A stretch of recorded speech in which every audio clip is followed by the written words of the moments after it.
लिखेगा। एक दोस्त ने बोला दोस्त आप सही बोला है, तो हम क्या करेगा? जो हम क्या गलती करता है, पास्टर के पास में जाके कंपेस करेगा, पास्टर को बस क्या गलती कर रहा है बता देगा। तो दोनों जो पास्टर के पास में आया,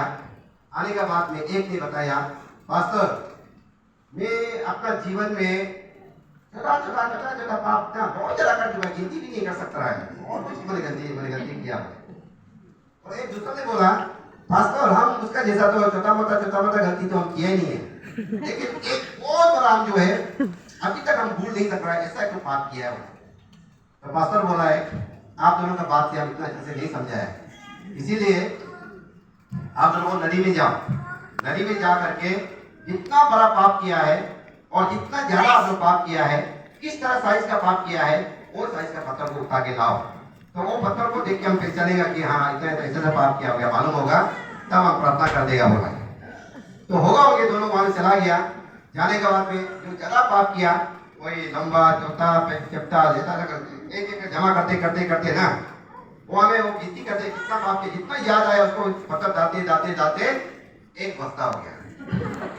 उसको ऐसा कर उठा के पास्टर के पास में धूम करके ला दिया, पास्टर हाँ मेरा जिंदगी में और भी होता होगा, लेकिन जो याद है हम इतना पाप किया है। और दूसरा वाला जो मुझे पाप तो किया नहीं है, ढूंढते गया कहाँ में वो बड़ा पत्थर है, इतना बड़ा पाप किया, उतना बड़ा पत्थर कहाँ है, ढूंढते एक बड़ा पत्थर को ढूंढा, उसको भी बस्ता में भरा दिया, वो भी एक बस्ता भर्ती हो गया, उसको उठा करके पास्टर के पास में ला दिया। पास्टर जिंदगी में एक ही पाप किया, इतना बड़ा है, झुकाए तो दोनों का बराबर है, एक छोटा और एक ही किया है, लेकिन दोनों का गिनती किया टोटल जो है बराबर है, एक बस्ता। तब जो पास्टर बोला है होगा अच्छा बात है, अभी हम देख लिया, अब ऐसा करो आप दोनों अपना बस्ता को उठा करके जहां से उठा के लाया है वहां में वापस डाल के आओ बोला है।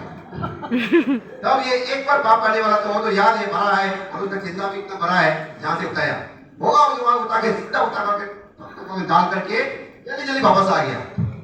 और वो छोटा पत्थर जो पाप किया है, कौन पत्थर कहाँ का था, कौन पत्थर कहाँ का, 3 दिन 4 दिन 5 दिन 1 हफ्ता 1 महीना लग गया, वापस नहीं आया। तो खुद वो दोस्त और पास्टर लोग दुनिया है, क्या हो गया, हम कहाँ से उठाए थे, मालूम ही नहीं हो रहा है। समझा यहाँ से, यहाँ में ऐसा होता है, हम लोग जो है देखा देखी जो पाप करता है उसको सबका उंगली वहां में होता है, वो आदमी को मारा था, वो आदमी को धोखा दिया था, वो आदमी को झूठ बोला था, उसको हम लोग उंगली उठाते रहता है, लेकिन वो आदमी क्या पाप किया वो मालूम है। इसीलिए वो एक बार में ईश्वर को रो के माफ मांगता है, प्रभु जिंदगी में एक ही पाप किया, उस पाप को जो माफ कर, किसी को मदद कर दिया माफ कर दो, किसी को धोखा दे दिया माफ कर दो, वो उसको आराम से याद करके जो है रो के कॉन्फेस करता है, और ईश्वर से वो माफी मिलता है, क्योंकि ईश्वर ने बोला है दिल से अगर कॉन्फेस करेगा माफ तो माफ करेगा बोला है ना। लेकिन छोटा पाप करने वाला क्या होता है मालूम है, छोटा है वो तो पाप का जैसा भी नहीं है, वो पाप को गिनती करता भी नहीं ना, हाँ पाप किया, क्या पाप किया भूल गया, सारा को माफ कर दो, ऐसे बोलोगे वो सब में से एक भी नहीं है, इसीलिए इसको ईश्वर जल्दी माफ नहीं करता है। और ऐसा लोग चर्च में जल्दी आता भी नहीं है, हम कुछ गलती किए ही नहीं है, इसीलिए उसको जरा नहीं करता। कभी जो बड़ा पाप करने वाला को ईश्वर जरा यूज करता है, क्योंकि वो दिल से कंपेस कर चुका होता है, एक गलती किया उस गलती को ईश्वर को दिल से माफ कर चुका होता है, उसके रिग्रेट होके पछतावा होकर के उसके लिए डबल अच्छा काम करेगा जो कर रहा होता है, इसीलिए ईश्वर उसको माफ करके यूज करता है। हालेलुया। इसीलिए आज मेरा कहने का मतलब ये है, कोई छोटा पाप किया होगा, कोई बड़ा का पाप किया होगा, छोटा है तो छोटा के हिसाब से, बड़ा है तो बड़ा के हिसाब से, एक पाप को गिनती करके कंपेस करना चाहिए। जब आप पूरा कंपेस करेगा तब ईश्वर आपको माफ करेगा, और जब ईश्वर माफ करेगा तब आपको बेटा बेटी बनेगा, जब आपका बेटा बेटी बनेगा तब आपका बात को सुनेगा। इसीलिए हम लोग का जो है पहला होता है